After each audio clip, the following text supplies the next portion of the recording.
Perguntas certas cura mais do que acusações.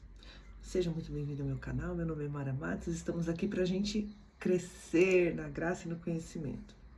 Então, muitas vezes as pessoas acreditam que falar o que aconteceu com ela vai curar ela. Mas depende muito do ponto de vista como você fala. Então, por exemplo, se você ficar o tempo todo, você não sabe o que ele fez comigo. Você não sabe o que fulano fez comigo, o que ela fez comigo, o que o meu patrão fez comigo, o que o meu marido fez comigo, o que a minha irmã fez comigo. E aí você começa a falar, né? Então você fala o que a pessoa fez, você fala como você ficou ofendida, você fala como você foi injustiçada, e aí você fala. E muitas vezes a gente acha que, é bom falar porque isso me cura, né? Isso me traz cura. Vamos entender como que nós conseguimos trazer cura para nós e entender que não é dessa forma que nós somos curados. Então, assim, quando nós falando do problema, falando do que a pessoa fez conosco, sem perceber, a gente pode estar reforçando o que aconteceu conosco, né?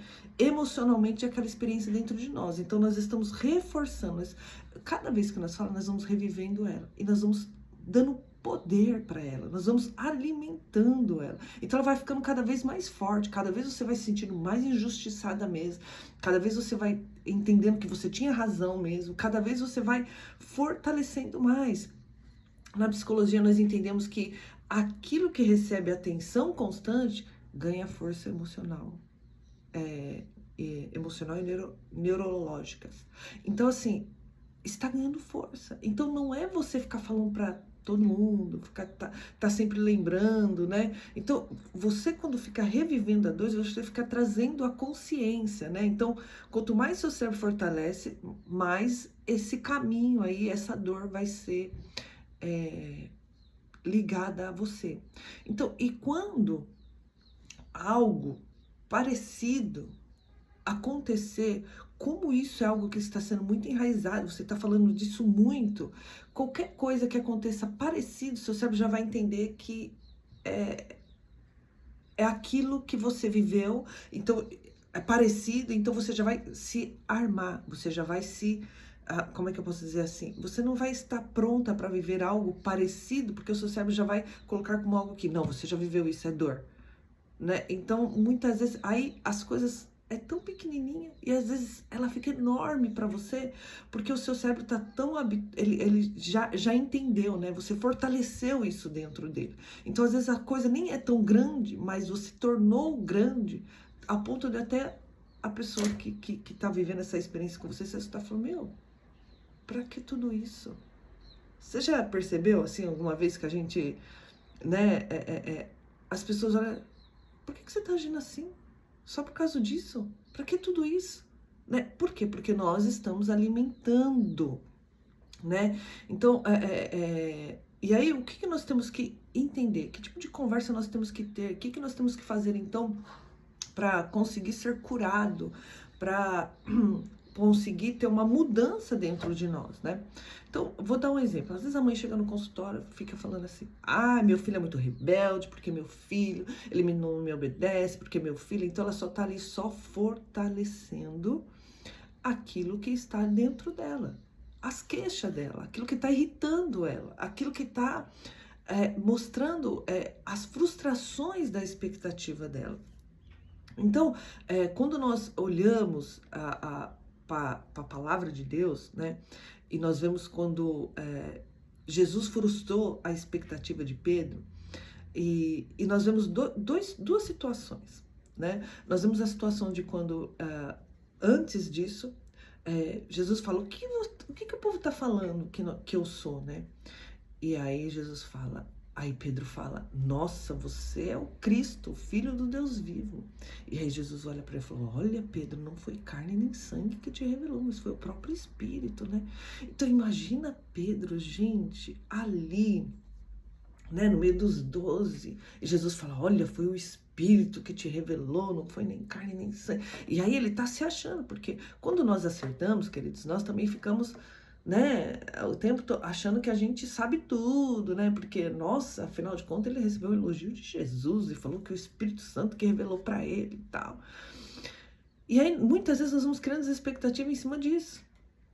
E aí, não muito longo, né? Logo em seguida, Jesus fala assim, olha, eu vou morrer, né? E vou me entregar e tal, né? Por amor. E aí Pedro olha e fala, não faça isso! Não permita fazer isso com você e tal. E aí Jesus olha para ele e fala, arreda-te de mim, Satanás. Então veja, imagina isso na cabeça de Pedro, né? Você primeiro tá lá no topo, daqui a pouco você tem uma fala que aí Jesus olha para ele e fala, arreda-te de mim, Satanás. Ou seja, a expectativa de Pedro em Cristo era uma expectativa de um libertador, né? Você vai me libertar aqui de Roma, né? Chegou para governar, né? O governador chegou.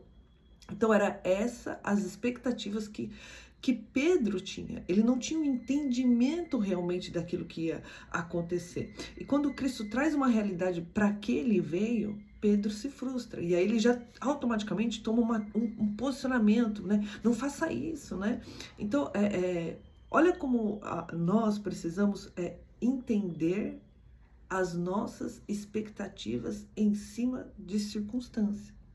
Então, voltando ao assunto lá, a mãe chegou, porque meu filho, porque meu filho, porque meu filho. Então, as expectativas dela em relação ao filho está sendo frustrada. Mas, todavia, entretanto, porém, nós precisamos trazer a consciência do porquê dessa expectativa.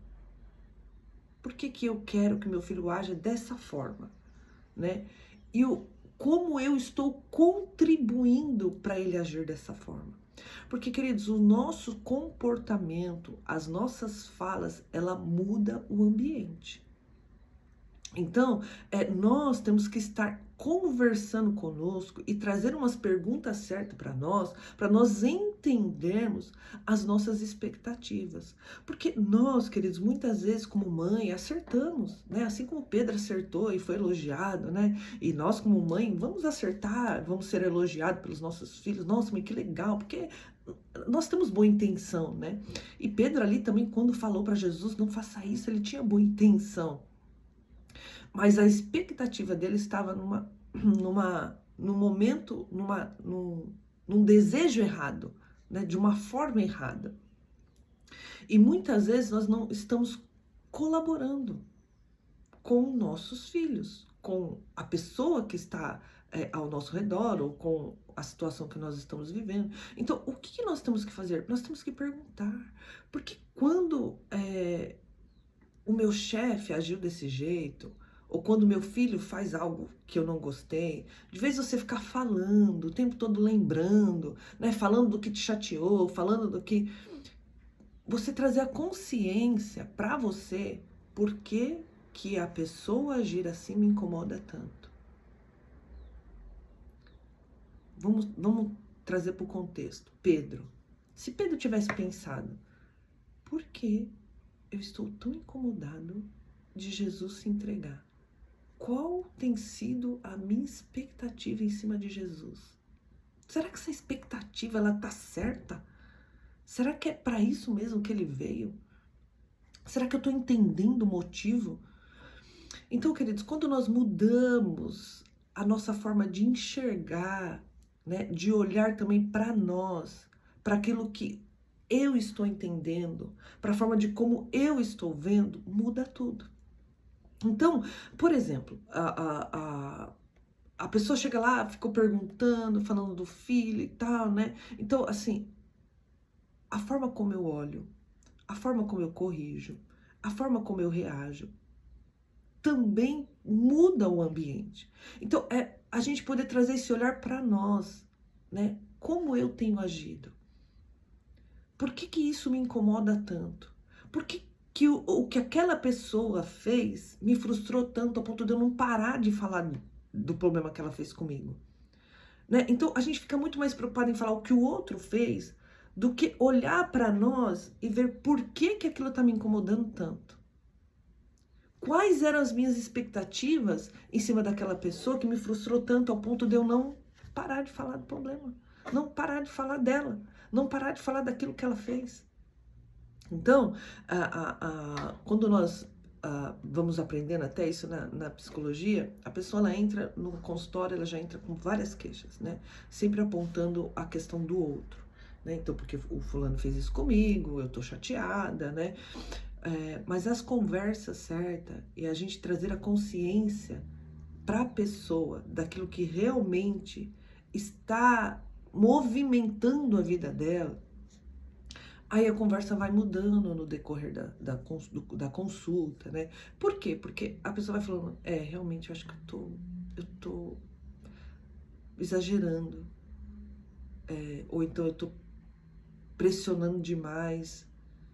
Na realidade, naquele dia eu não tava bem, por isso que eu acho que eu fiquei tão estressada, por isso que eu acho que eu explodi, porque eu tava esperando que o meu chefe dava promoção pra mim, daquele dia em diante que ele deu pra outra pessoa, eu peguei uma birra dele e qualquer coisa que ele faz me estressa. Então, é nós trazermos a consciência sobre as expectativas que nós estamos tendo em relação ao que nós estamos vivendo. E mudar a nossa conversa, não para que o outro fez, não falando do que o outro fez, porque isso só vai reforçar a sua dor. Mas entender o porquê que você está sentindo do jeito que você está sentindo, né? Por que que aquilo te afetou tanto? E aí você começar a fazer pergunta para você, para sua dor. Por que que você está tão incomodada? Por que que aquilo te feriu tanto? E você trazer a consciência e uma transformação de mente, né? Mudar a mente, mudar aquilo que te fere, mudar a maneira que você enxerga, muda você por dentro. Começa a ver a vida de uma perspectiva diferente, não sobre o outro, mas como eu enxergo o que o outro fez comigo. E por que que eu enxergo daquela forma? E isso, queridos, vai trazendo cura, vai trazendo libertação, vai trazendo uma transformação na nossa vida. Compartilhe essa mensagem para que mais pessoas sejam abençoadas como você está sendo.